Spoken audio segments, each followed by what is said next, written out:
Hello students, welcome to videoonko.com। এখন আমরা যে কোশ্চেনটার সলিউশন বার করব তাতে দেখো দেয়া আছে একটি ত্রিভুজের ভূমি তার উচ্চতার দ্বিগুণ অপেক্ষা 4 সেন্টিমিটার কম। ত্রিভুজটির ক্ষেত্রফল 320 বর্গ সেন্টিমিটার হলে তার উচ্চতা কত? তো আমরা যদি ধরে নিই ত্রিভুজটার ভূমি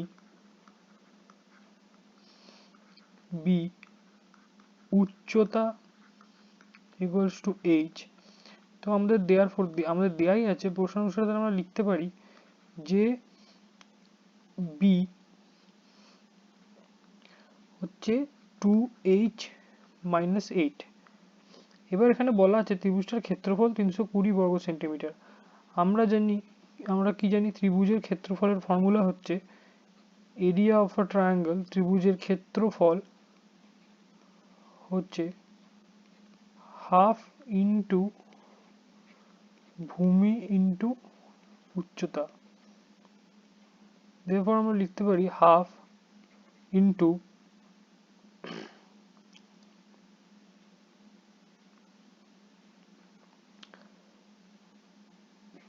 2h-8 ইন্টু এইচ। এখানে 2h-8 কেন লিখলাম? কারণ b কে আমরা 2h-8 দিয়ে রিপ্রেজেন্ট করতে পারি।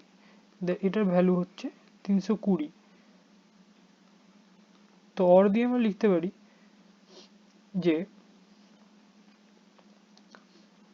2h square minus 8 by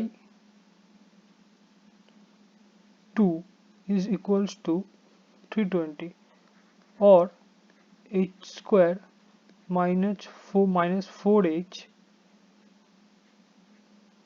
is equals to 320, or h square minus 4h minus 320 is equals to 0। এইবার এই ইকুয়েশনটার যদি আমরা মিডল টার্ম ফ্যাক্টর করি তাহলে আমরা এখানে লিখতে পারি h square minus 4h minus 320 equals to 0। এবার 320 কে কিভাবে ভাঙলে আমাদের 4 আসতে পারে? তো এই 320 কে কিভাবে ভাঙলে আমাদের 4 আসতে পারে? 320 কে আমরা যদি 20 into 16 করি তাহলে এটা থেকে 320ও আসছে, আবার 20 minus 16 করলে আমাদের 4ও আসে। তো এখানে যদি আমরা সেই ভ্যালুটা বসাই তো আমরা পেয়ে যাব h square minus 20 minus 16 h minus 320 equals to 0। তো এখান থেকে আমরা লিখতে পারি h square minus 20h plus 16h minus 320 equals to 0।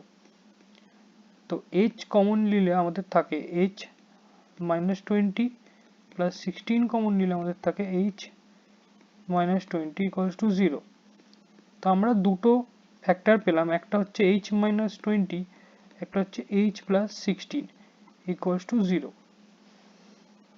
তো এখান থেকে আমরা লিখতে পারি either h minus 20 equals to 0 or h equal to 20, or লিখতে পারি আমরা h plus 16 equals to 0 or h equals to minus 16।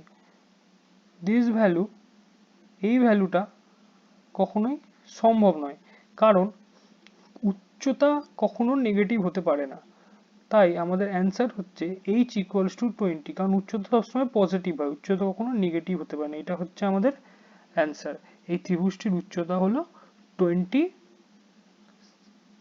Centimetre.